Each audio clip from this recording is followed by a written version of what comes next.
estejam a receber, os irmãos estão, está tudo ok? Muito bem. Paternidade e o papel da mulher no apoio. Bem, eu quero fazer uma pergunta a todos esta noite e vamos falar um pouco sobre esta questão que hoje quero falar. O modelo patriarcal estará falido? Esta é a pergunta que nós fazemos esta noite a todos aqueles que estão a participar e que queiram também participar junto, fazendo as vossas perguntas. Será que o modelo patriarcal estará falido? Porquê é que eu falo assim? Porquê é que eu estou a fazer esta pergunta? Este é um modelo que tem reinado desde sempre, na generalidade, na sociedade, no mundo inteiro. Este modelo patriarcal.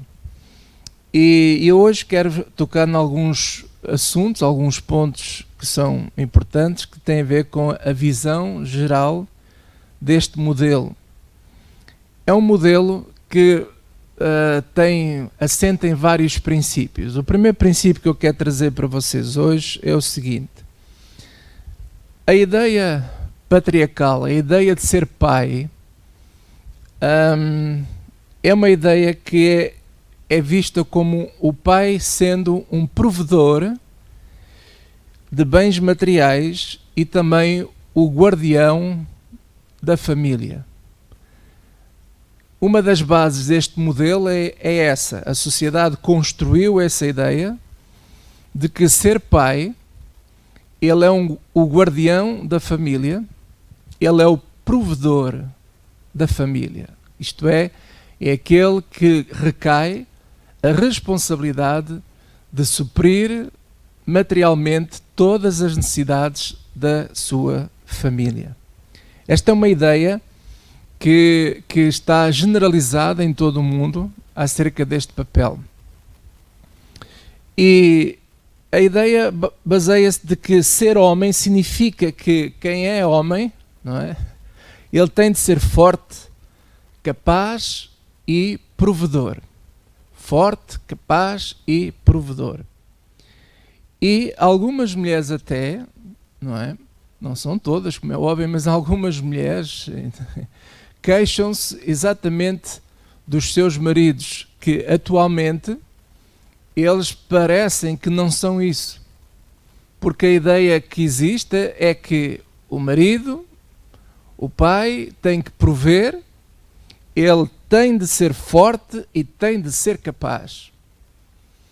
E, por um lado, a ideia parece bem, porque supostamente deveríamos ter alguém que nos dá essa sensação de proteção, de capacidade, essa sensação de ser forte e de cuidar da casa. Mas ao mesmo tempo, este modelo, esta base que faz parte deste modelo patriarcal, reflete também sobre o homem alguma pressão social. Esta pressão é gerada exatamente por esta imposição que a sociedade impõe de que o papel do homem é este.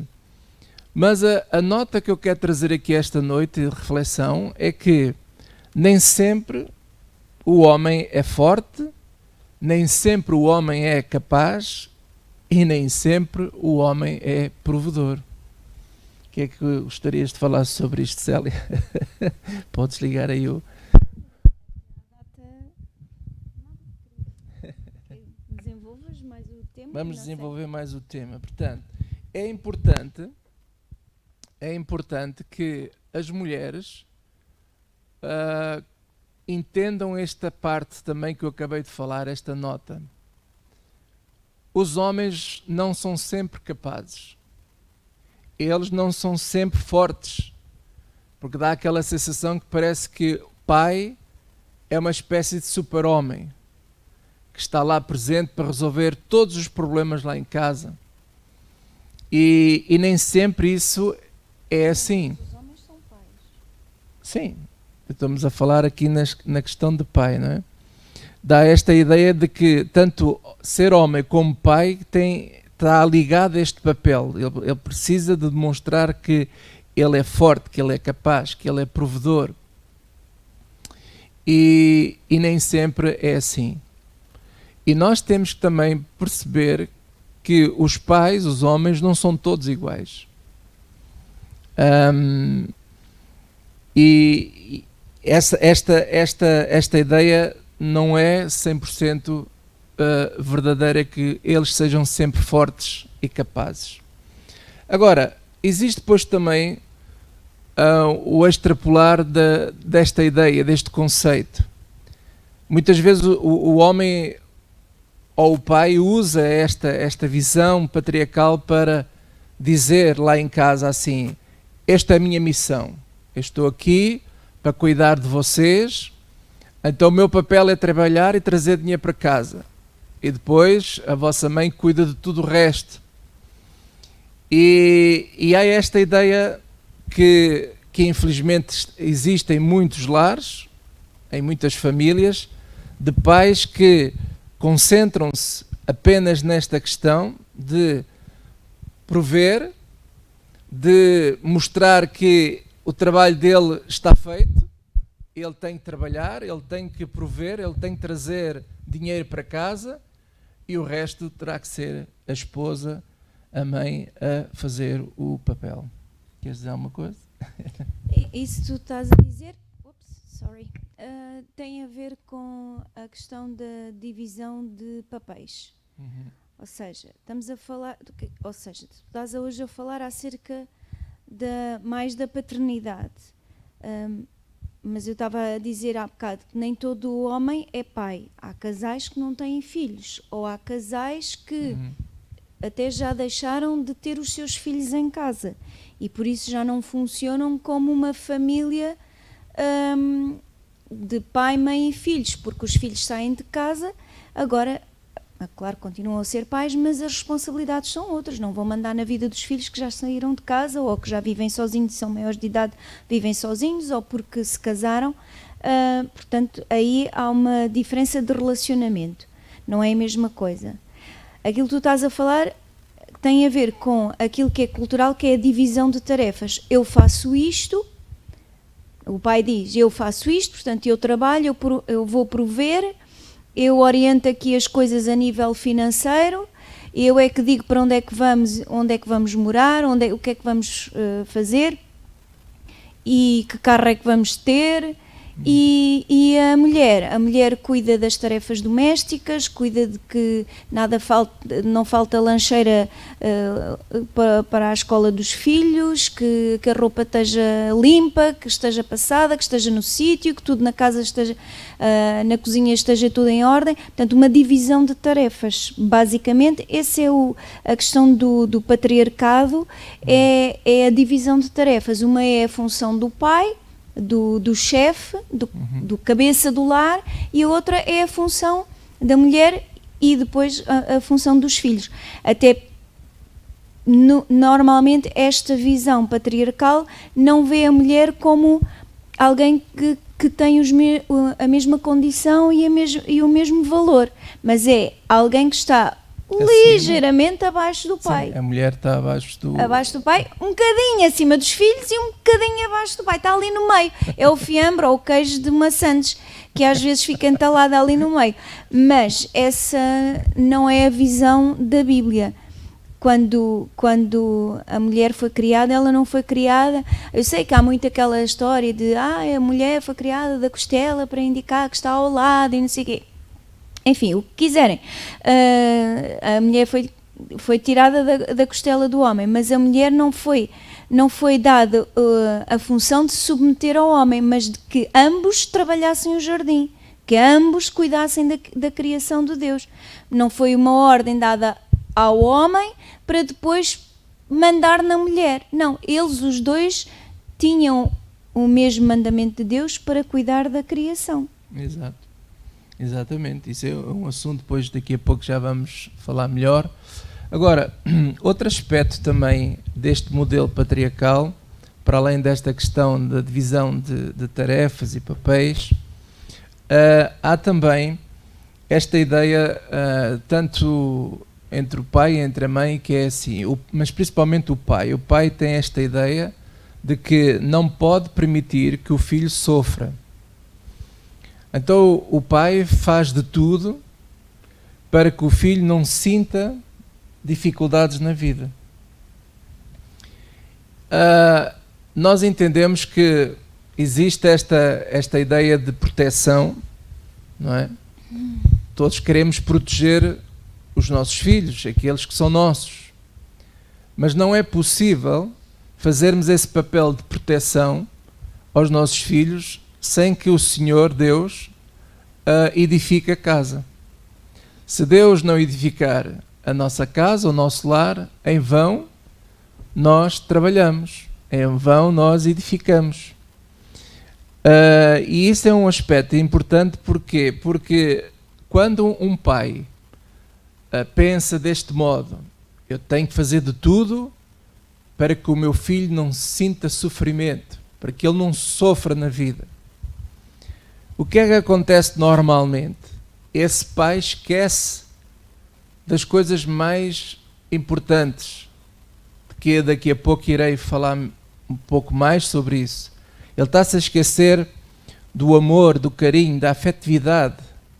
Na verdade, o amor, o carinho, a afetividade é a prioridade de um pai para com o seu filho ou sua filha.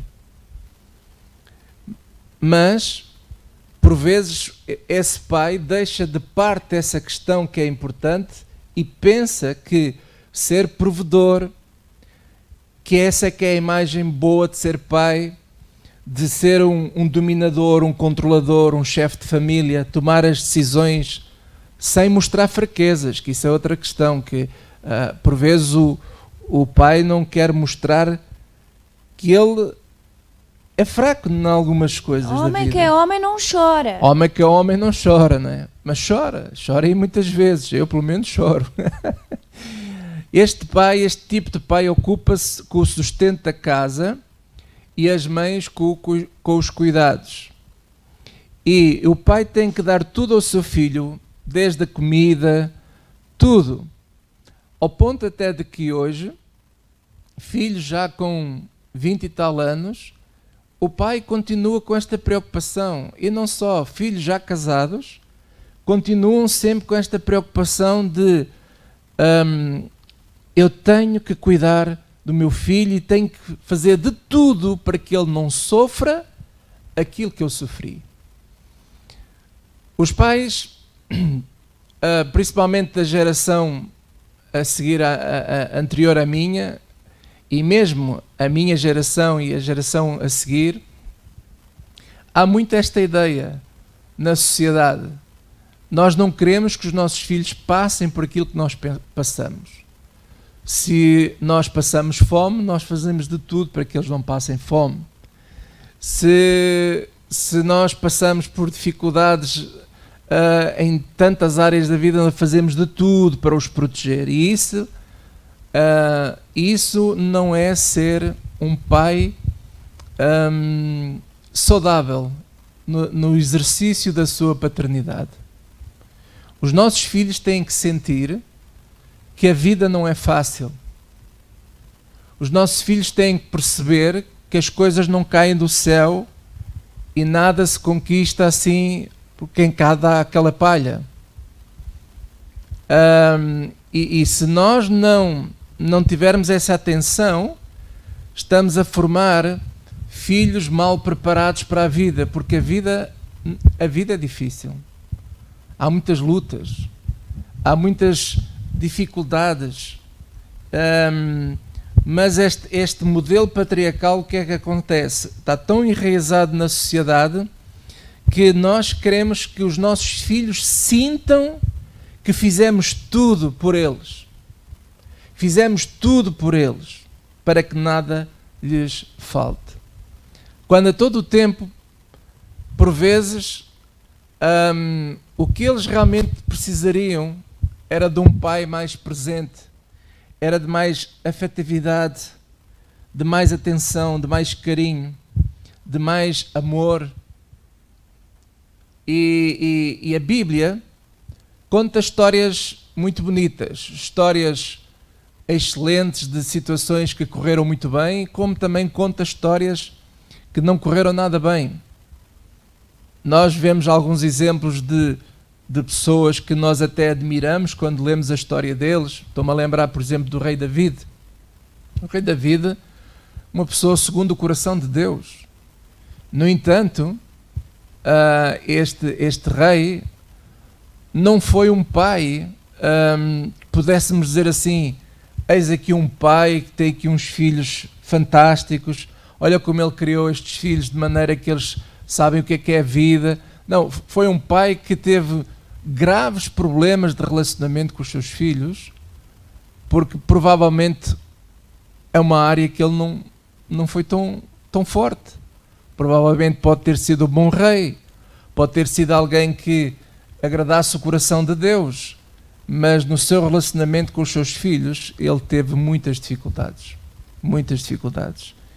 E muitas vezes as dificuldades vêm por causa dos modelos que a sociedade constrói. Na verdade é que nunca ninguém nos ensinou a ser pais. Nós não nascemos homens e viemos, na altura que nascemos, com manuais assim agarrados ao corpo, não é? Como ser homem, como ser um pai, um bom pai, como ser um bom marido. Nós não viemos agarrados com manuais.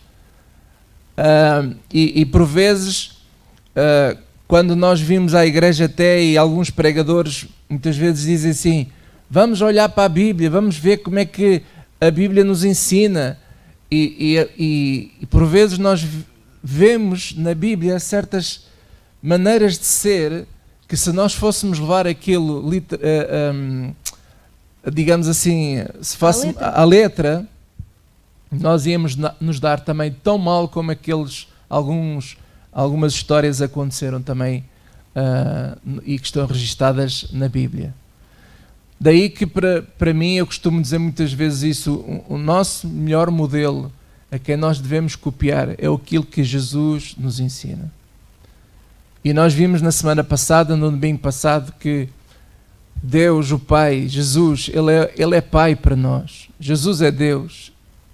Quem me vê a mim, vê o Pai, disse Jesus.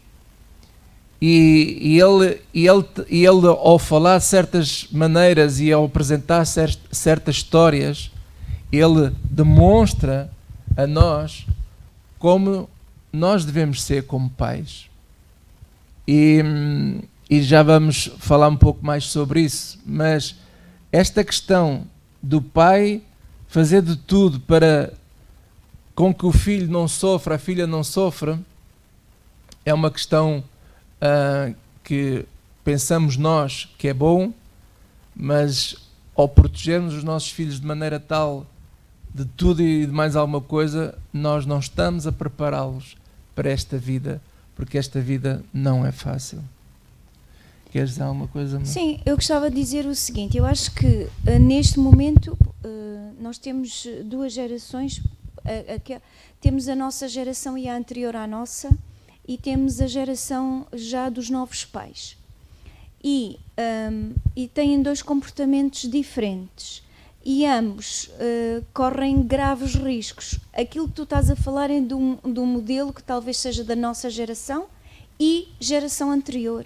A geração dos nossos pais, que é aquela situação. Os nossos pais sofreram. Os nossos pais tiveram uma grande dificuldade na vida porque, falando aqui, por exemplo, em Portugal, por causa da pobreza, por causa da falta de dinheiro, falta de meios, e isso levou as pessoas a terem um modelo de pai, muitas vezes um pai violento, um pai que passava o tempo a trabalhar e muitas vezes, ou pela falta do mantimento, refugiava-se na bebida e depois era a violência dentro de casa.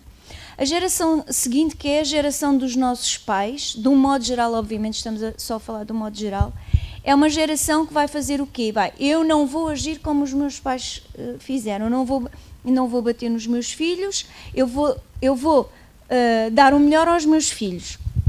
mas também se refugiam no trabalho. E porque o melhor é o quê? Como eles tiveram falta de comer, falta de coisas, falta de vestir, falta de calçar, o que é que eles veem como o que é essencial à vida? É o meu filho nunca ter falta de comida, falta de roupa, falta de calçado, que não lhe falte o veículo para ir-se daqui a ali, que nunca lhe falte nada a nível material.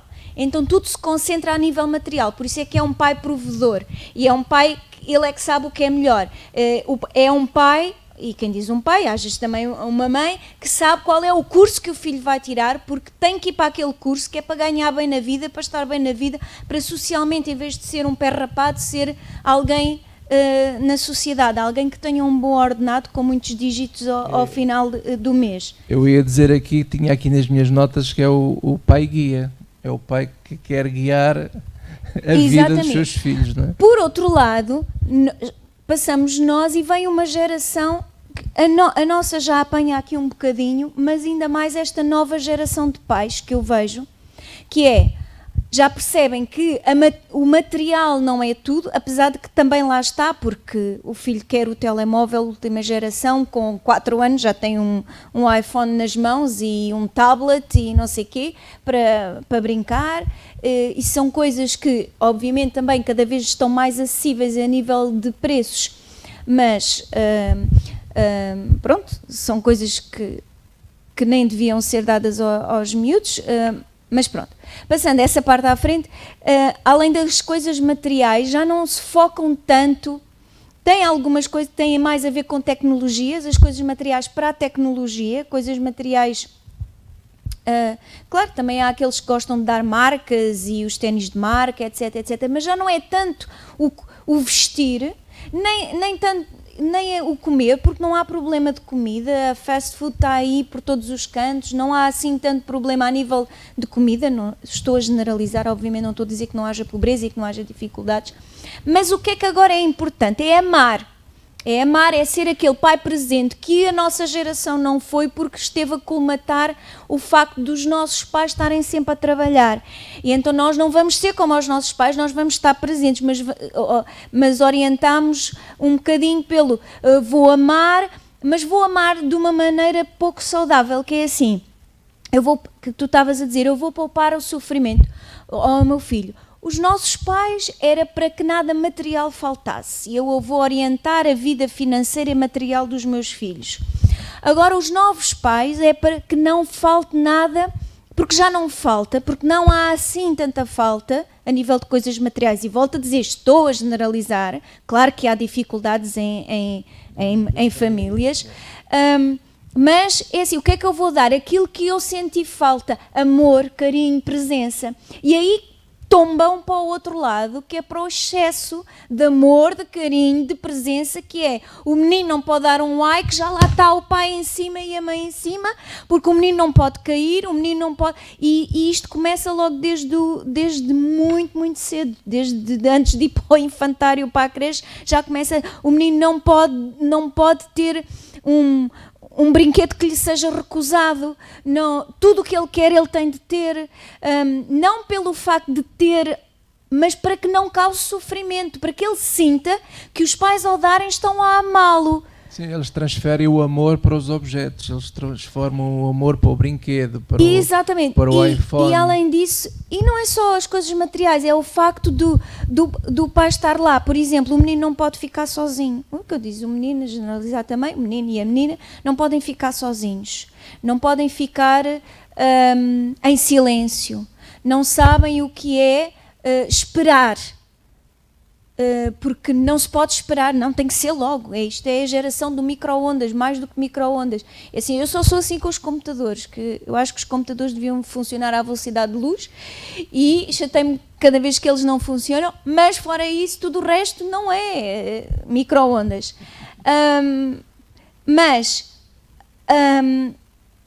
Os pais, pai e mãe, não querem que nada falte, que tudo... Por exemplo, o filho ou a filha tem uma desavença lá na escola com os seus colegas, Os pais é que vão resolver esta situação, porque, e se for preciso, chamam a diretora da escola, a educadora, seja de que idade for, e fazem um banzé porque o outro puxou o cabelo e mordeu e tirou o brinquedo e por aí fora, e vão à escola. Eu cheguei a saber de coisas na escola secundária de uma mãe que foi pedir contas a uma outra rapariga que não gostava da filha e que andou lá uma troca de palavras desagradável com a filha, foi lá puxar os cabelos à miúda e bater no secundário. Onde é que isto cabe na cabeça de alguém? Cabe na cabeça daqueles pais que acham que os filhos não podem sofrer nada, não pode haver ninguém que não goste deles. Não vamos confundir com bullying, é diferente. Se os nossos filhos sofrem de bullying, nós temos essa função de ir protegê-los, mas não é por dar cá aquela palha, por birrinha de como é que se chamam dizer, de pitas, que vamos intrometer como pais. Eles têm que perceber que há adversidade, há coisas na vida que, assim, nem toda a gente vai gostar de nós.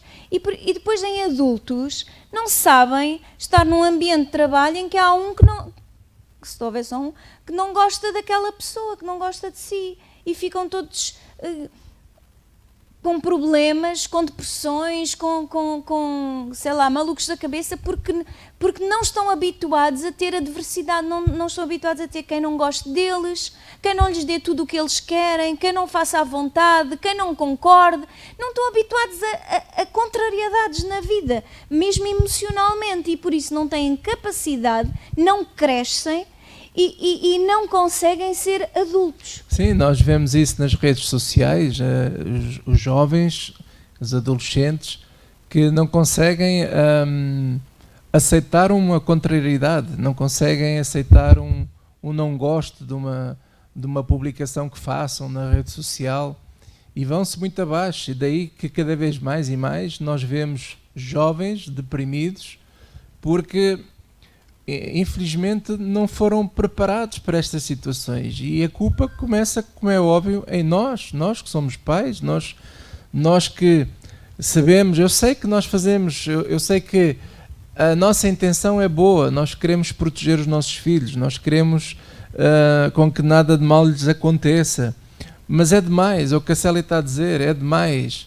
E eu lembro-me, quando eu era criança, jovem, nós íamos para a rua brincar, eu lembro-me de fazer coisas com os meus amigos e os meus colegas, passávamos montes de horas na rua, íamos para aqui, íamos para lá. Eu lembro-me da minha mãe dizer assim, ela chamava-me José Fernando: José Fernando, toma cuidado, não te preocupes, mãe, e tal. E depois só ao fim do dia que voltava a ver a minha mãe, não havia telefones para dizer, olha, estou bem, não havia nada disso. E a vida fazia-se, e nós às vezes cometíamos erros, caíamos, magoávamos a jogar futebol, havia na escola problemas entre os colegas, e nós resolvíamos tudo ali na escola, não era preciso chegar a casa, fazer queixinha à mãe ou ao pai, era diferente. E hoje nós vemos que existe um modelo que foi passando para esta geração nova de pais, que é o que a Célia estava a dizer, que querem amar, mas pensam que o amor é isto, mas o amor não é isso. O amor é como Deus, por exemplo, muitas vezes faz. Deus, por exemplo, corrige. A Bíblia diz que Deus corrige aqueles que Ele ama. E a correção dói, é difícil. Por vezes nós temos que ouvir certas coisas que não são agradáveis. Nós temos que dizer aos nossos filhos certas coisas que não são agradáveis. E na altura da correção ficamos tristes, tudo fica assim um clima menos bom, mas tem que ser feito, tem que ser falado. E não importa a idade deles, quer eles sejam pequenos, quer eles já sejam adolescentes, os pais têm que aprender a confrontar os seus filhos, e temos que ser corajosos nesse sentido de quando nós temos que corrigir, temos que os corrigir, claro, em amor, não é?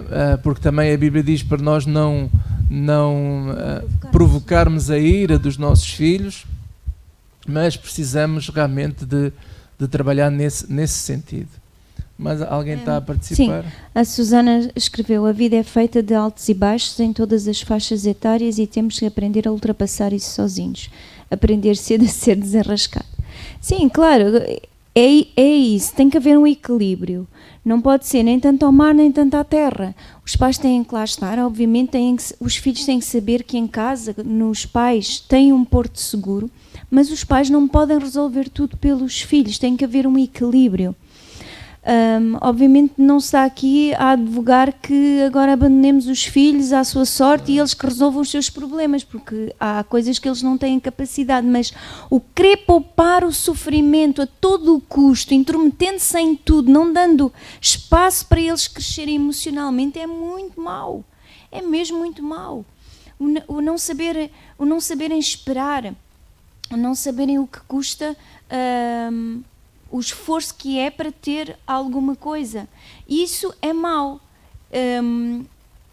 E nós estamos a estudar o livro de Tiago, logo nos primeiros versículos, Tiago fala logo lá que o amadurecimento vem quando nós passamos pelo sofrimento, que é como fogo que purifica o metal. E assim também, o pouparmos o sofrimento aos nossos filhos, estamos a ser maus pais, porque estamos a não permitir que o sofrimento os prove e que os afine, que os purifique ainda mais. Porque quando eles são postos em confronto com a adversidade e com o sofrimento, é ali que o caráter deles vai ser esculpido. Quando eles chegam a casa e contam: olha, fulano disse-me isto ou fez-me aquilo, é a altura... É a melhor altura, claro, de amar os nossos filhos, mas é a altura ia dizer pregar, mas não é pregar para eles, mas do género, mostrar-lhes o que a palavra de Deus diz e como é que eles podem ser mais parecidos com Cristo, porque, obviamente, agora estamos a falar para gente cristã, portanto, temos que falar essas coisas.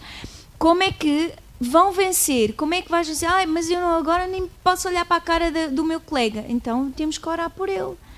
Porque o que é que Jesus disse?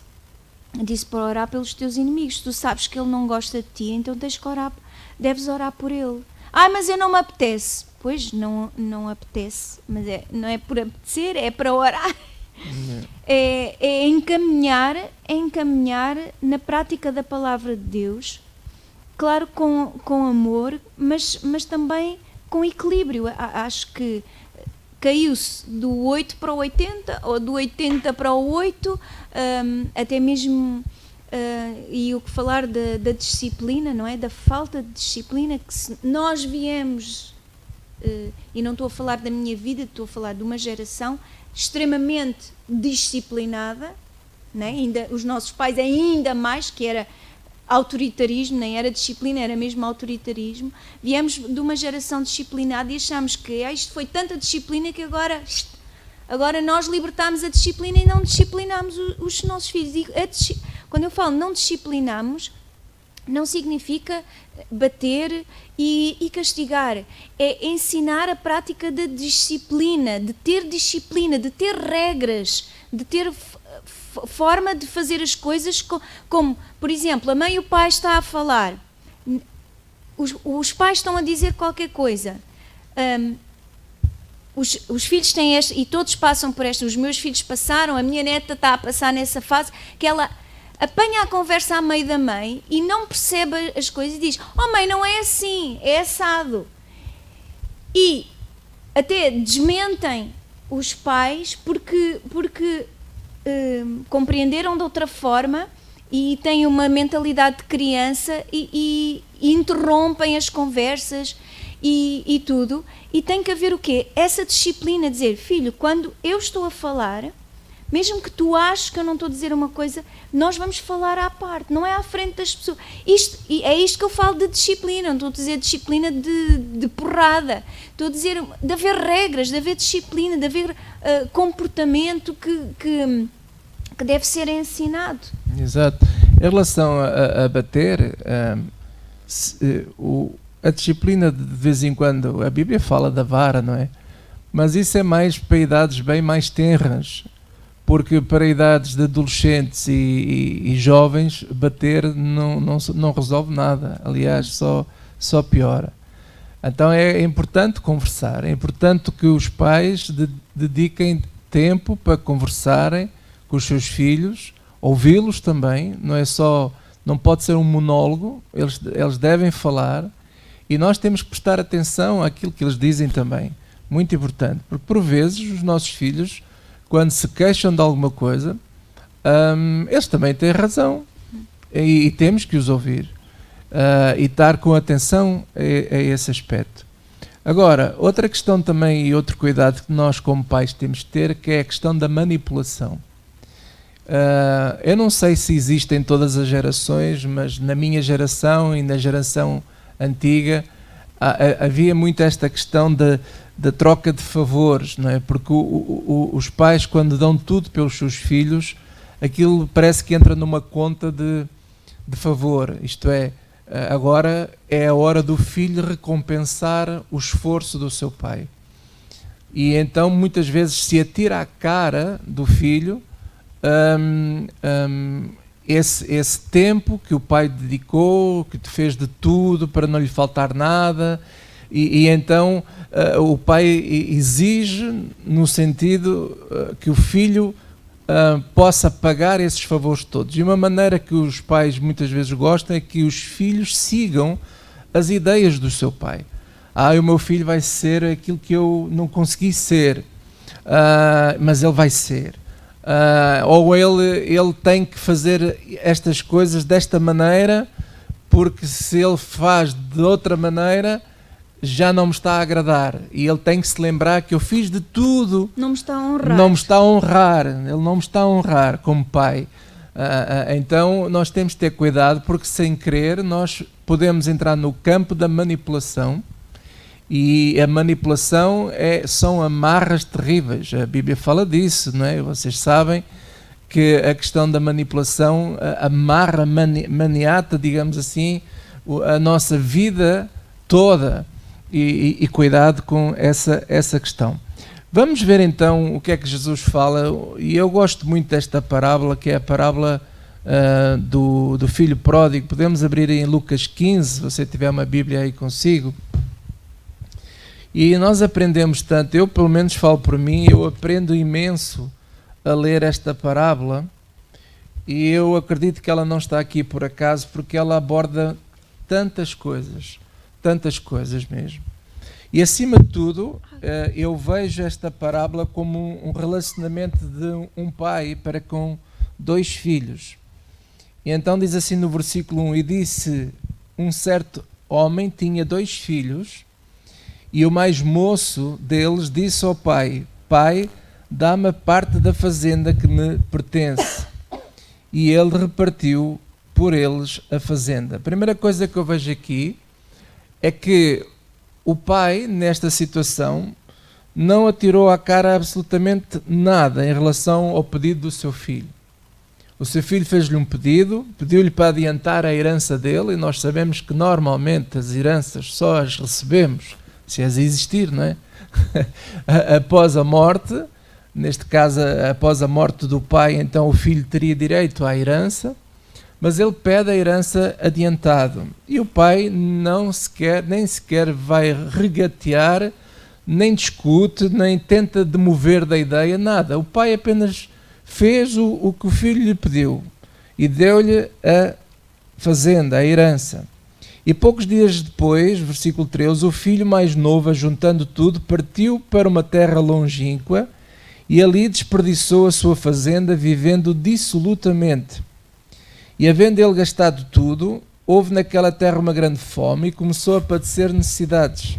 E chegou-se a um dos cidadãos daquela terra, o qual mandou para os seus campos a apacentar porcos. E desejava encher, veja só, o seu estômago com bolotas que os porcos comiam. E ninguém lhes dava nada, nem a comida do porco ele conseguia obter. Veja só a desgraça deste rapaz. E tornou a ele mesmo, a gente verifica nesta história que há aqui um arrependimento da parte do miúdo, e disse, quantos jornaleiros trabalhadores do meu pai têm abundância de pão, e eu aqui pereço de fome. Levantar-me-ei e irei ter com o meu pai, e dir-lhe-ei: Pai, pequei contra o céu e perante ti. É engraçado que ele diz assim: levantar-me-ei e irei ter com o meu pai. Ele não disse: vou para a minha casa, não, para o meu pai. Ele sabia que tinha um pai.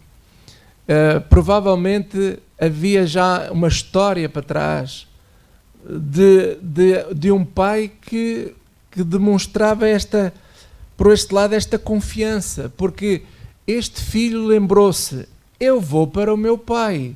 Ele tinha confiança no pai. Ele sabia que aquele pai não iria deixar, no mínimo, passar fome. E eu vou ter com ele. E vou dizer a ele que eu pequei contra o céu e perante ele também. E até ele diz: eu já nem sequer sou digno de ser chamado filho dele. Faz-me como um dos teus jornaleiros. E tudo isto é o pensamento do rapaz. E diz no versículo 20 que, levantando-se, foi para seu pai, e quando ainda estava longe, viu seu pai e se moveu de íntima compaixão. E agora veja o que é que o pai fez. E correndo, lançou-se-lhe ao pescoço e o beijou. Este pai, ele correu em direção do seu filho. Quando ele o viu ao longe a regressar a casa, ele prontamente, cheio de compaixão, isto é algo que um pai deve desenvolver. Nós, como pais, temos de ser pessoas de compaixão. Nós temos de ter compaixão não só por qualquer ser humano, mas muito mais pelos nossos filhos, como é óbvio. E ele, cheio desta íntima compaixão, corre em direção do seu filho. Este, para mim, é um dos grandes papéis de um pai, digamos assim, vou dizer uma coisa assim estranha, de um pai moderno, de um pai que foge um pouco a este modelo patriarcal, que é ser um pai que corre em direção do seu filho, que corre em direção do seu filho, que não anda de costas voltadas para com os seus filhos, mas que perante uma situação complicada, ele vai em direção do seu filho. Ele vai em direção do seu filho. E digo-vos já que este pai estava informado do que tinha acontecido com o filho. Ele já estava informado, porque mais à frente na história você vê que o outro filho, o filho mais velho, o próprio filho mais velho sabia que o irmão tinha gasto a fortuna toda com meretrizes. Então as notícias chegavam lá à casa. O pai sabia que aquele filho estava a sofrer. O pai sabia que o filho tinha perdido a herança.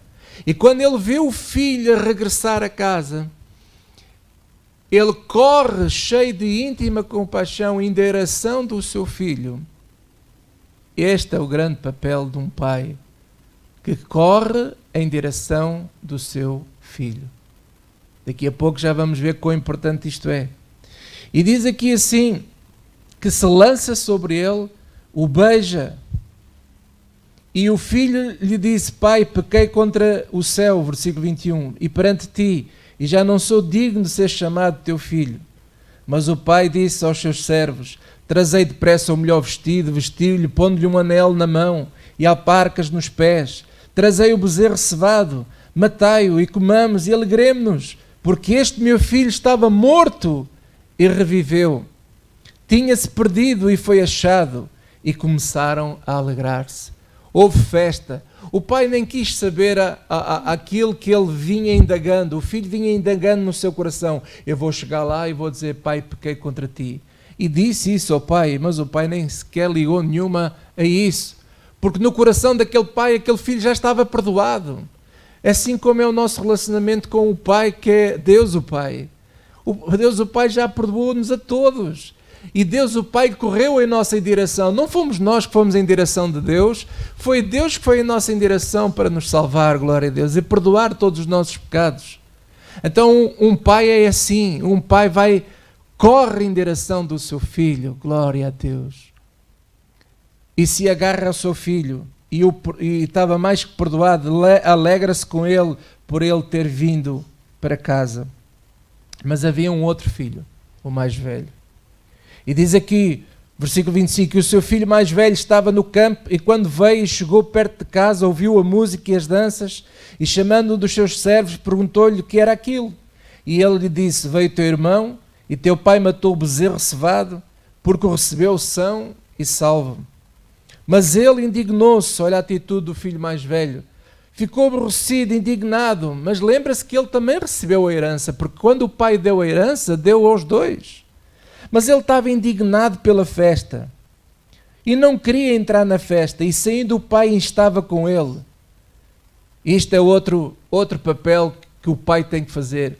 Um pai, quando vê um filho com uma atitude errada, ele tem que instar com ele, ele tem que falar com ele. Ele tem que, neste caso, até o pai saiu de casa, que dá uma sensação de desonra, porque o filho é que devia entrar em casa, mas ele recusou-se a entrar em casa. Foi o pai que saiu de casa em direção, outra vez, do filho, em direção do filho mais velho, que estava com uma atitude errada.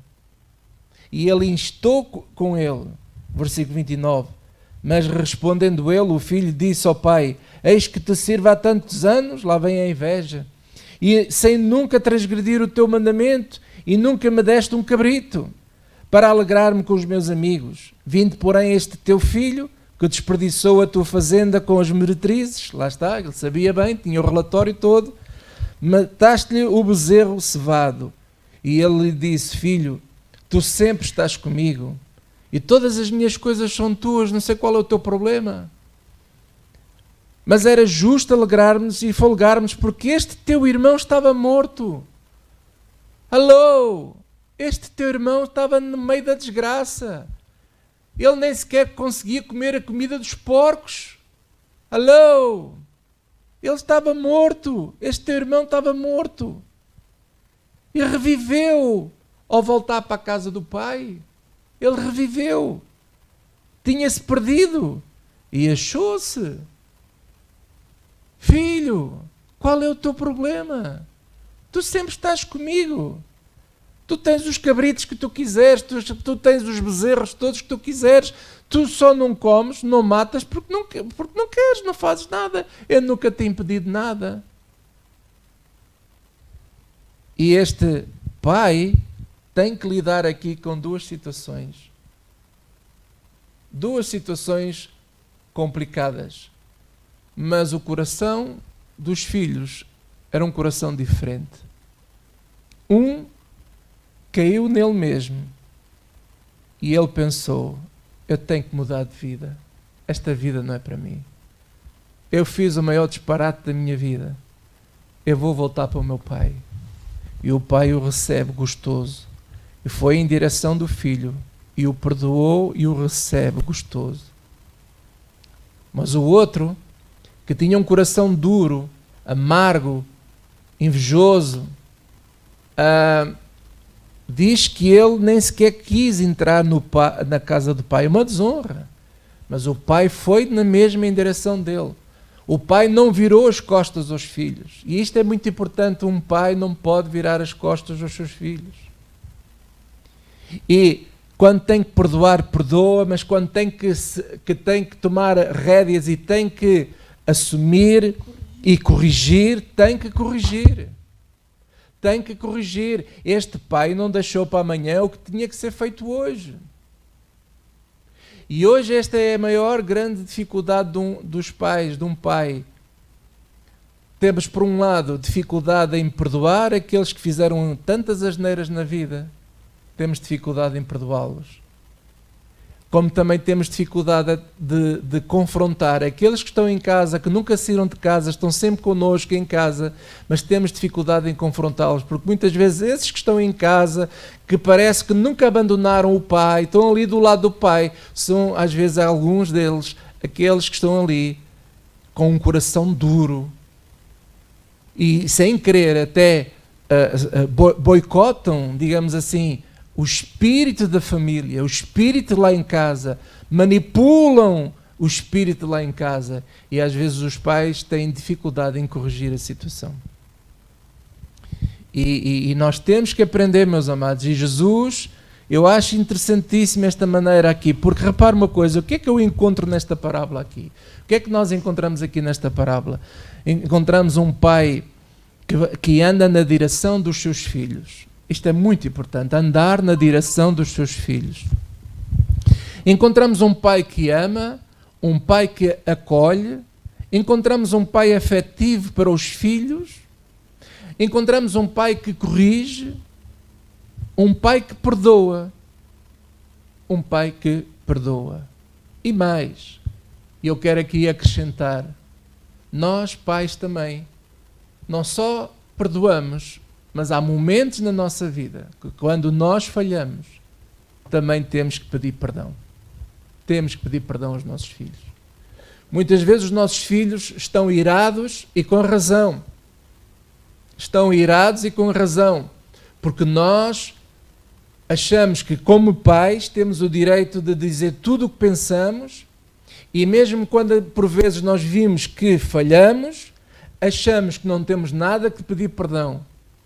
E isso é o maior disparate que um pai pode agir para com o seu filho. Nós precisamos de ter a coragem de pedir perdão. Precisamos também de ter a coragem de mostrar as nossas fraquezas, como pai e até como homem. Os nossos filhos têm que perceber que nós não somos super-homens, mas estamos ali, que corremos em direção deles para ajudar naquilo que for necessário e o que nós pudermos fazer, mas nós também não podemos fazer aquilo que não podemos ir para além daquilo que é justo, porque senão nós começamos a estragar os nossos filhos, como nós falamos há pouco. E volto a bater esta tecla, que precisamos de pedir perdão quando nós falhamos também para com os nossos filhos. E não sei se queres acrescentar alguma coisa. Só queria dizer, o Pedro escreveu que corrigir às vezes é difícil. Não é só às vezes, eu acho que é sempre difícil. É difícil quando corrigimos mal, mas também é difícil quando corrigimos bem, porque é sempre um confronto e eu acredito que não há nenhum pai, digamos assim, normal, que não importa aquilo que o filho faça, é sempre filho e por isso é sempre amado. E custa sempre corrigir quando nós temos razão e custa também quando corrigimos mal e depois temos que pedir perdão porque apesar de termos boas intenções também pecamos, também agimos mal porque somos humanos e falhamos. E portanto tem de haver esta humildade de parte a parte que é ensinada mais na prática do que nas palavras. Não basta dizer, filho, tens de ser humilde, se ele depois só vê arrogância nos seus pais. Como é que o filho aprende a ser humilde quando vê a humildade nos seus pais? Quando os pais dizem, filho, perdoa-me porque fiz isto e fiz mal feito, porque devia ter feito de outra forma. Quando veem os pais, quando não sabem o que é onde fazer, a ajoelhar-se e a pedir sabedoria a Deus para que Deus possa dar sabedoria e orientação naquilo que têm de fazer. Não é dizer não só porque têm o poder de dizer não ou dizer sim só porque têm o poder de dizer sim aos filhos. É realmente a humildade é ensinada na prática do dia a dia, nisto tudo que se está a falar, tanto do pai como da mãe. É difícil, sim, é difícil, e por isso é que pois, não é? Porque é assim, ninguém gosta de, digamos assim, ficar mal na fotografia, no sentido, ninguém gosta de ser aquele que, aquele é disciplinador, e depois às vezes, há esta luta, infelizmente, entre o pai e mãe, não é? Entre marido e mulher, quem é o mais amigo dos filhos, e normalmente o mais amigo dos filhos é aquele que é o compinche, é o amigaço, aquele que até participa nas farras, nas brincadeiras, e na hora da disciplina deixa para o outro é que fica com a batata quente na mão para resolver os problemas. E não pode ser assim, porque pai e mãe são, acima de tudo, em primeiro lugar, marido e mulher, e são uma equipa. Porque, assim, para já o casamento não é um ringue de boxe. Pode parecer algumas vezes, enfim, mas temos de pensar sempre nisto. O meu casamento não é um ringue de boxe, eu não estou a lutar contra o meu marido. Isso não é casamento. Não é uma competição, não é ver quem é que vai ao pódio receber a medalha de ouro e a taça e abrir o champanhe. Nós somos uma equipa. Se um marca golo, a vitória é dos dois. Mas se um sofre golo, a derrota é dos dois. Não é... E isso é importante porque é assim, às vezes este modelo patriarcal também leva muito a esta linha que a Célia está a falar, que é de estabelecer o lar como se fosse uma espécie de uma hierarquia. Temos o cabeça, que é o homem, depois temos um bocadinho mais abaixo a mulher, depois temos os filhos, começamos pelo mais velho, e se tiver muitos filhos, que é o meu caso, vai seguir ao primeiro, ao segundo, ao terceiro, então parece uma hierarquia. Isso era lá o Benjamin, coitadinho, mas era mais novo, disse assim, então, como é que quando tu não estás, quem é que manda? Eles assim para mim, quando eu não estou, quem manda é a Raquel. E ele dizia, e se a Raquel não estiver? Se a Raquel não estiver, é a Inês. E se a Inês não estiver? Se a Inês não estiver, é a Jéssica. E se a Jéssica não estiver, é a Salomé. E ele dizia, então eu mandei quem? E eu, mandas no cão. Era assim. Mas este é outro grave problema que eu analiso como pai, que eu também passei por situações, estamos sempre a aprender. Sabe, é que nunca ninguém nos ensinou a ser pai. Nós aprendemos pela escola da vida. Isso é que é a grande verdade. É engano pensar que vamos sempre fazer as coisas perfeitas, como se nós fôssemos perfeitos. Nem somos perfeitos como pessoas, não somos perfeitos como marido e mulher, não somos perfeitos como pais e mães, não somos perfeitos como empregados nem como cidadãos. Exato. Agora, temos que tentar destruir essa questão da hierarquia, destruir no bom sentido, que é às vezes ouvimos muitas vezes dizer assim, o marido é o cabeça da mulher. Até se a cabeça desse homem não está bem, ou não está a funcionar de acordo como deveria funcionar no sentido de assumir certas coisas, ou até ele não tem jeito para certas coisas, então o que é que fazemos numa situação dessas? Então, na verdade, marido e mulher são um. Aos olhos de Jesus e de Deus, nós somos um. Somos um. E essa unidade entre homem e mulher, ela tem que ser importante em todos os aspectos, inclusive na educação dos filhos. Se os filhos percebem que um deles é o elo mais fraco e que eles conseguem dar a volta a um deles manipulando-os, é complicado. Então, marido e mulheres, ambos têm que estar unidos na educação que dão aos seus filhos. Mas não é unidos contra os filhos. Não é contra os filhos, exatamente. Porque os filhos fazem parte da equipa durante um certo tempo, não é? Sim, têm que estar unidos na educação, unidos em ajudá-los, unidos em amá-los, a corrigi-los, e isso é absolutamente fundamental que assim seja. Exato. O Pedro está a dizer, quando os filhos começam a crescer e a ter opinião e os achos deles, começam aí as nossas dificuldades como pais para educar como deve ser e em amor.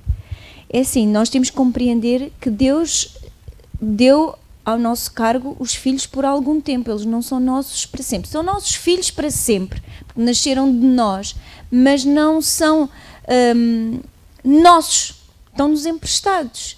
E nós temos a função de amar e a função de educar, e o educar passa por também passar a palavra de Deus e ensinar a palavra de Deus.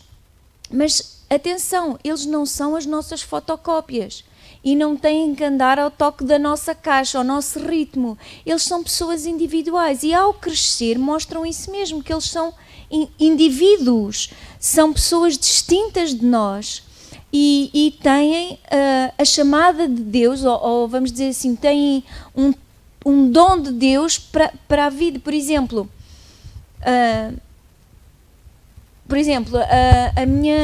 a minha Salmé, por exemplo, que toca teclado, não é? E ela tem aquele dom para a área da música, ela é distinta de mim, é distinta do pai. E ela age de acordo com aquele dom que Deus lhe deu, e cresce na sua personalidade conforme o dom que Deus lhe deu. Quem diz a Salomé diz outro filho qualquer. Mas nós temos que aprender a respeitar essa individualidade. E eles têm opiniões, obviamente, porque não são robôs. Então eles têm que expressar a sua opinião, mesmo que seja errada. Ou mesmo que seja diferente da nossa, porque o ser diferente da nossa não significa que é errado. Exato. É só diferente. O que é, digamos assim, o que é dar alerta quando aquilo que eles dizem está totalmente oposto àquilo que a palavra de Deus diz? Aí temos de ensinar, não é dizer, não, tu nunca mais digas isso. Porquê? Porque se ele não disser e se não houver diálogo, não há da nossa parte, como pais, a capacidade de ensinar e dizer, olha, não é assim, não estás a pensar bem, e vê assim deste lado. Agora, imagine, situações como que os filhos têm, vamos imaginar, a nível político têm uma ideia diferente. Porquê é que está errado? Tem uma ideia política diferente, mas vamos falar, porque é que tu achas que esse lado, se é esquerda, se é direita, se é frente, se é atrás, não interessa, porque é que tu achas assim? Porque é que tu achas que esse caminho é que é o melhor? É o diálogo, porque estamos a ajudar a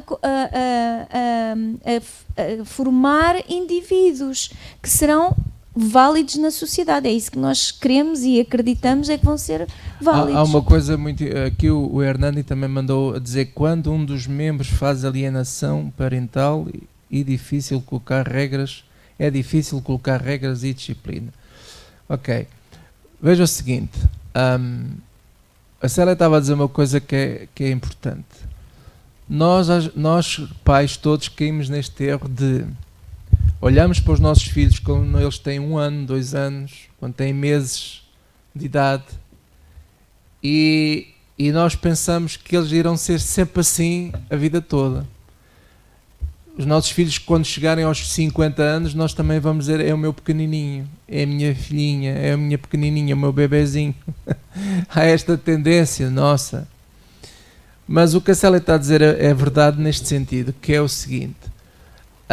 Nós temos que entender que a partir de uma certa idade, depende também das características de cada indivíduo, de cada jovem, de cada adolescente, eles começam a ter a sua própria personalidade, porque eles são um ser humano como nós, eles têm uma mente, eles vão para a escola, eles ouvem os professores, eles leem notícias, enfim, eles vão formando as suas ideias, as suas percepções da vida, e nós é que temos que estar preparados para conversar com eles.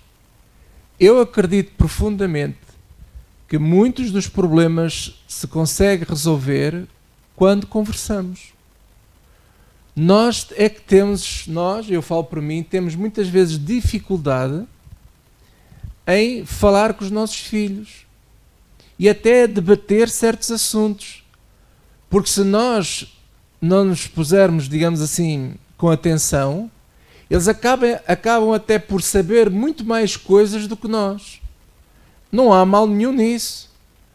O mal está que por vezes nós não sabemos como responder, e às vezes é preferível dizermos aos nossos filhos assim, olha, eu não sei como te responder, não estou informado ao ponto de poder dialogar contigo esse assunto, eu não sei, tu tens a tua ideia, eu ainda nem sei muito bem o que é que hei de dizer sobre essa situação, ainda não pensei nisso, e há que haver esta honestidade intelectual, porque hoje o acesso à informação é muito vasta, não significa que a informação que eles ouvem é verdadeira, ou que é toda verdadeira, mas o acesso à informação é muito vasta, e nós também, sem querer, ficamos um pouco para trás em muita coisa, que nós não estamos a conseguir acompanhar os nossos filhos, no sentido de como podemos ajudá-los, ou quando nós descobrimos que eles têm certas ideias que estão um pouco desalinhadas com aquilo que é o Evangelho de Jesus Cristo.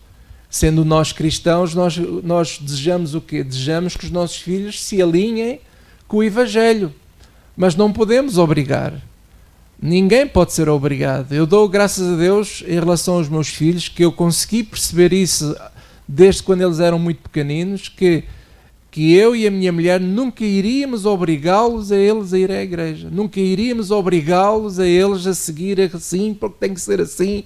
Não. O que nós muitas vezes fazemos, sim, discutimos no bom sentido, falamos em casa, conversamos sobre os assuntos, eles expõem à vontade o que eles sentem, o que eles acham, e nós depois, se verificarmos que algo está desalinhado com o Evangelho, vamos tentar mostrar pela Bíblia o que é que a Bíblia diz.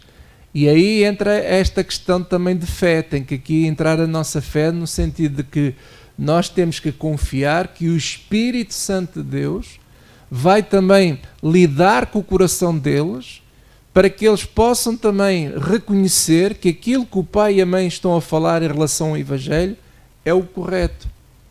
Porque se nós falarmos o que é correto, o Espírito Santo se move, porque o Espírito Santo move-se na verdade. E ele confirma a verdade nos nossos corações. Daí que nós não temos que ter medo de conversar, seja de que assunto for. Seja de que assunto for. E os nossos filhos têm que sentir que em casa eles têm a liberdade de falar de tudo. Agora, quando entra esta questão aqui, da questão do Hernani, quando ele fala aqui, quando há uma certa alienação parental, não é? Em que o pai está interessado e a mãe não, ou vice-versa, a mãe é muito interessada em querer incutir este caminho do Evangelho no coração dos filhos, mas o pai não quer saber disso, ou vice-versa, fica muito difícil. Na verdade, fica muito difícil. Mas não é impossível. E porquê é que não é impossível? Veja aqui, por exemplo, em 1 de Coríntios, capítulo 7. 1 de Coríntios 7 fala aqui algo que é muito importante.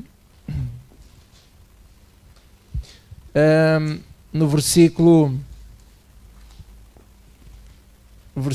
13 diz assim: se alguma mulher tiver marido descrente e ele consente em habitar com ela, não o deixe, porque o marido descrente é santificado pela mulher e a mulher descrente é santificada pelo marido que é crente. Portanto, vou voltar a repetir: o marido descrente é santificado pela mulher que é crente, e a mulher descrente é santificada pelo marido que é crente. De outra sorte, os vossos filhos seriam imundos, mas agora são santos. O que é que isto significa? Se há aqui este acordo de estarem casados, um pode acreditar em Cristo e outro não, um acredita no Evangelho e outro não, mas se há aqui a harmonia no sentido de haver respeito em casa, então quem é crente santifica quem não é crente. Santifica no sentido de quê? De que ele pode ser um instrumento usado pelo Espírito Santo para que aquela casa tenha harmonia, tenha paz, e que os seus filhos possam seguir bons exemplos, possam seguir, porque isso é outra grande questão.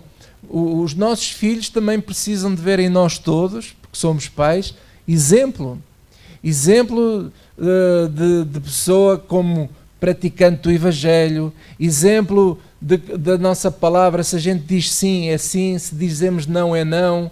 Temos de ter cuidado com as mentiras, porque se eles nos apanham a mentir, por exemplo, imagina que os meus filhos apanham-me a mim, eu a mentir à minha esposa ou vice-versa. Aquilo fica incutido no coração, assim como também a violência doméstica. Se os nossos filhos se apercebem que o pai é rude para com a sua esposa, ou vice-versa, a mulher é rude para com o seu marido, eles vão se apercebendo e aquilo vai gerar ira no coração. Por isso é que a Bíblia diz: não provoqueis a ira aos vossos filhos. Há muitas maneiras de provocar a ira aos nossos filhos. Não basta, nós até podemos provocar ira aos nossos filhos sem estar a lidar com eles diretamente. Quando eu estou a lidar com a minha mulher, como marido, e estou a lidar com ela de uma maneira injusta e eles estão a ver e a ouvir, estou a provocar a ira ao coração deles. Porque eles estão a dizer, o meu pai está a ser injusto para com a minha mãe, ou vice-versa. Então, são estes assuntos que são muito importantes nós termos em conta, porque o exemplo também é importantíssimo. Então, amados, isto tem muito pano para falar. Aqui mais pessoas estão a falar aqui, o Pedro e a Susana também falam, eu penso, como os pais temos que fazer os nossos filhos sentirem que em casa podemos dialogar sem tabus, sermos abertos a conversar, a dialogar. Também concordo, os pais têm de ser os melhores amigos dos filhos e poderem confiarem nos pais. Sim, fica difícil quando há duas opiniões diferentes entre pai e mãe, mas quando testemunhamos a verdade aos nossos filhos pela palavra de Deus, e eu acrescento, e pelo exemplo, eles vão acabar de ver isso. Por exemplo, às vezes, quando se fala de pais que já estão divorciados e agora o filho fica uma semana na casa de um, numa outra semana na casa de outro. Nós temos de ter cuidado para não haver, porque isto não é uma competição. E vamos ver então assim, agora quando ele vier para a minha casa, eu vou fazer aqui tudo para ele sentir que aqui sente-se muito bem, aqui é que é a casa dele. Mas quando ele vai para a casa do outro... Não tem as coisinhas como aqui. Não tem as coisinhas como aqui. Aqui é que é bom. Não, temos de ter muito cuidado, porque as crianças são muito sensíveis a isso. Sejam crianças com 4, 5 anos, 6 anos, 10 anos, 15, 20. Ouça, a malta está muito atenta a tudo. E há aqui uma coisa que aqui a Susana fala e é mesmo verdade, e eu há bocado também mencionei. Quando nós lidamos com os nossos filhos com a verdade, você não tem que se preocupar com mais nada. Mas lá o outro, lá o meu ex-marido, a minha ex-mulher, anda lá a mudar a cabeça do meu filho, anda lá a enganá-lo, anda lá a dizer umas coisas que não são verdade, aquilo é só mentiras, eu não sou assim, está a dizer que eu sou assado. Amigo, há uma coisa que nós aprendemos e que a Sagrada Escritura nos ensina, o Evangelho nos ensina.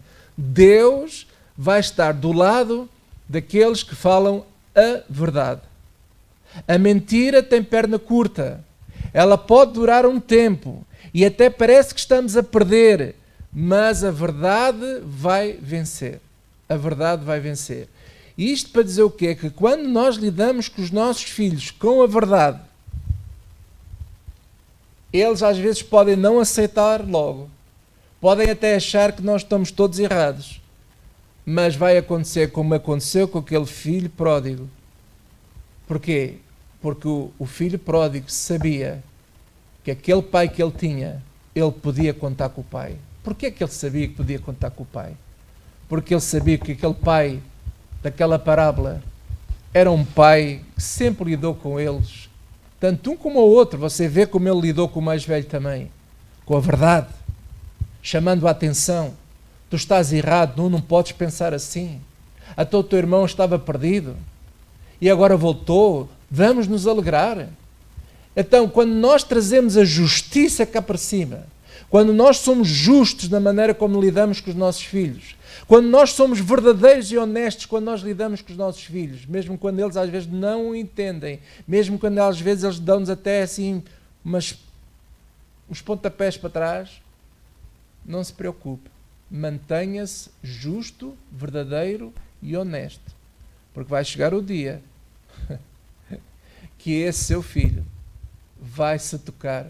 Porque o Espírito Santo, ele vai atrás da verdade. O Espírito Santo opera na verdade e não nos esquemas e não nas mentiras. Então seja fiel à verdade. Seja fiel à verdade e à justiça. Amém? Queres dizer alguma coisa? Sim, eu ia deixar aí ia lançar um grande tronco para a fogueira, que é o seguinte, a todos nós pais e também a pais divorciados ter esta atenção, cuidado com a idolatria.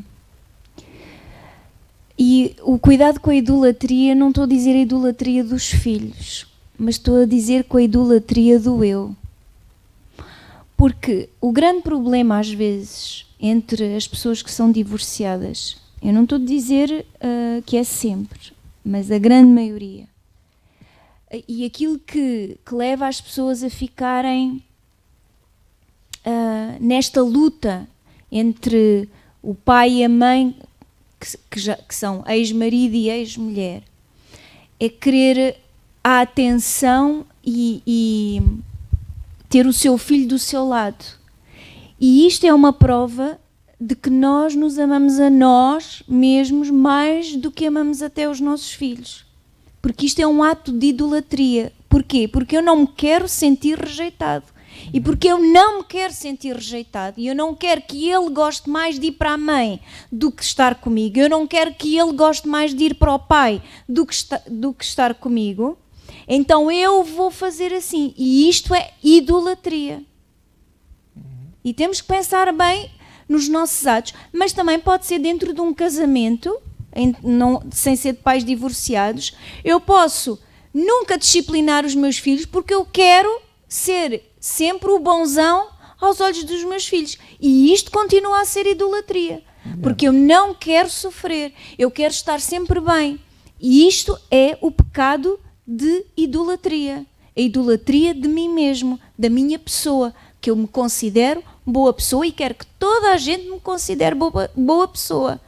E enquanto nós andarmos a lutar por uma boa imagem de nós mesmos, diante dos nossos filhos, diante da A, de B ou de C, estamos mal, porque este é o caminho da idolatria, não tem outro nome. E o que é que nós temos, como ontem vimos no estudo, que haja em nós o mesmo sentimento que houve em Jesus Cristo, que sendo em forma de Deus, não teve por usurpação ser igual a Deus, mas humilhou-se e tomou a forma de homem, e na forma de homem tomou a forma de servo, e por isso é que ele disse aos seus discípulos: aquele que quiser ser grande, seja o servo de todos. Conosco, aqui no mundo é assim, não é? A pirâmide é assim, quem está aqui no topo são poucos e estão em cima de toda a gente, mas no reino de Deus é assim. Ao contrário, aquele que quer ser grande, então leva o peso de todos, que foi isso que Cristo fez. E é muito difícil, mas é o caminho. Estás a dizer uma coisa e voltando outra vez à parábola. Quando o filho foi pedir o dinheiro ao pai, ele deu.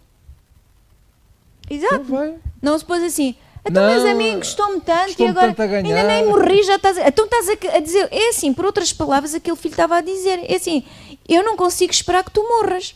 Não? Eu quero a riqueza que me pertence. Eu quero fazer a minha vida como eu quero, como Exato. eu penso, como eu acho. Eu não quero que tu dês palpites aqui para a minha vida. E é engraçado que o pai deu-lhe o dinheiro, deixou o filho ir... Sem condições. Sem condições. E mais, pense bem nisto. O pai podia pensar assim: perdi o meu filho. Foi-se embora. Aparentemente, para o pai, aquilo ficou mau, ficou pior. Mas como aquele homem sabe, era um homem...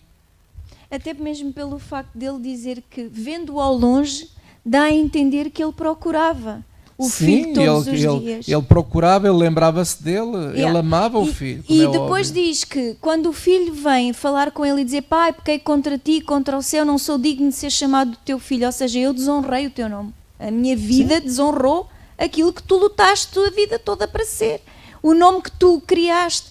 E ele não quis ouvir e ele disse: trazei as roupas e trazei anel e trazei chinelo. Ou seja, ele não vai entrar na cidade, porque ele vinha sujo e estava longe, ele não vai entrar na cidade e ele não vai ser visto pelos outros da terra desta maneira. Eu quero que eles vejam como aquela pessoa que ele é, que é meu filho. E fez os empregados irem buscar, para que ele ao entrar, porque o filho ao entrar na cidade, na terra dele, já não o vissem com sujo como ele veio, mas como o filho daquele homem. Como filho daquele homem. Não, esta parábola, meu amigo, é fantástica. Eu fico apaixonado por esta parábola, porque sabes nos ensina tanto. Os judeus não dizem a parábola do filho pródigo. Então dizem o quê? A parábola do bom pai. A parábola do bom pai. E de facto ele é o bom pai. Ele é o bom pai. Amados, deixe-me terminar nesta reta final agora. Esta conversa está interessante, penso eu, espero que sim. Mas há tanto para dizer, Mas dizer o seguinte, aqui em Malaquias, veja aí, abra a sua Bíblia em Malaquias capítulo 4 e vamos ver aqui uma situação muito interessante. Diz aqui assim, a certa altura, porque o profeta Malaquias foi um profeta bastante duro. Ele chamou a atenção a várias situações que estavam a acontecer naquela altura, na nação de Israel. E a certa altura, ele fala aqui assim no versículo 5: Eis que eu vos envio o profeta Elias, antes que venha o dia grande e terrível do Senhor, e converterá o coração dos pais aos filhos, e o coração dos filhos aos seus pais. Vou repetir: e converterá o coração dos pais aos filhos, e o coração dos filhos aos seus pais, para que eu não venha e fira a terra com maldição. Nós já vamos ver que profeta é este Elias que aqui Malaquias está aqui a falar, mas uma das coisas interessantes que está aqui no versículo 6 diz que haverá uma conversão do coração dos pais aos filhos e o coração dos filhos aos seus pais. E aqui já inclui, quando diz pai, está a falar não só do homem, mas também da mãe, claro. Para que eu não venha, diz Deus, e fira a terra com maldição. Amigos, deixa-me dizer uma coisa para terminarmos, muito importante, que é o seguinte: bênção e maldição começa na casa das pessoas, das famílias, na tua casa e na minha casa. A bênção e a maldição não começam em lado nenhum a não ser dentro da nossa casa. E quando o mundo assiste, ou que estamos a assistir, a uma degradação da sociedade, tudo tem uma raiz, ou várias raízes. E uma das raízes que Deus fala, e aqui o profeta Malaquias está a lembrar, é que aonde o pai se relaciona mal com os seus filhos e vice-versa, há maldição. A terra é ferida. A terra é ferida. Neste momento, nós estamos a viver feridas terríveis no meio da sociedade em todo o mundo, e tudo começa nas nossas casas. Porquê? Porque pais e filhos andam de costas voltadas. Pais e filhos andam de costas voltadas. Veja aí em Lucas capítulo 1, Lucas 1, e vamos ler e vamos terminar com esta passagem, Lucas 1.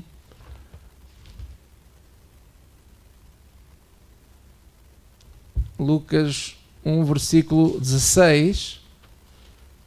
Malaquias estava a falar deste tal Elias, este profeta Elias, e no capítulo 1 de Lucas, versículo 16, diz assim o Evangelho acerca de João Batista.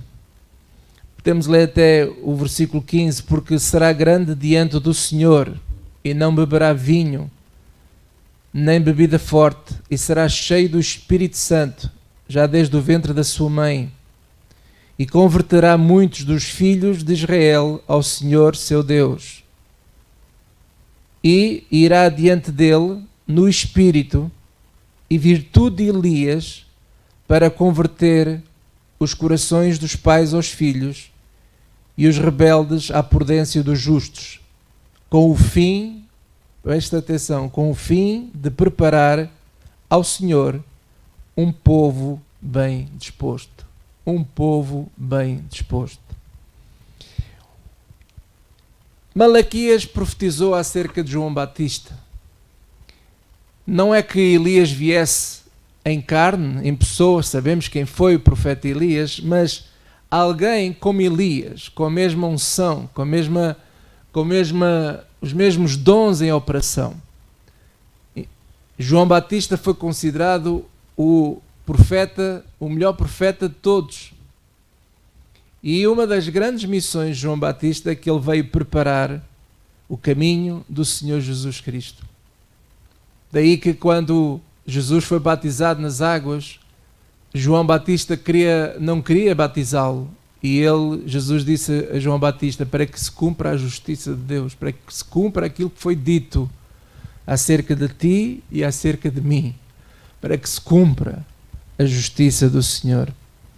E então, eu achei muito interessante ao meditar esta semana nesta passagem, porque eu verifico aqui que às vezes nós olhamos para João Batista como alguém que andava só no deserto, apesar dele viver no deserto, e que era tipo um tipo mau, que andava ali, arrependei-vos, seus malandros e tal.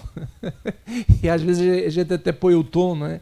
Arrependei-vos e tal. Parece que João Batista era assim um tipo meio louco. Mas olha o que é que este João Batista fazia. Uma das coisas que estava sobre ele, uma das virtudes que estava sobre este rapaz, é que ele conseguiu durante o seu ministério ajudar os pais e os filhos a se converterem a ambos. O que é o pai se converter ao filho e o filho se converter ao pai? É os pais e os filhos deixarem de andar de costas voltadas e andarem de cabeça erguida, olharem olhos nos olhos e se amarem mutuamente e respeitarem-se mutuamente. E isto só a unção de Deus pode fazer.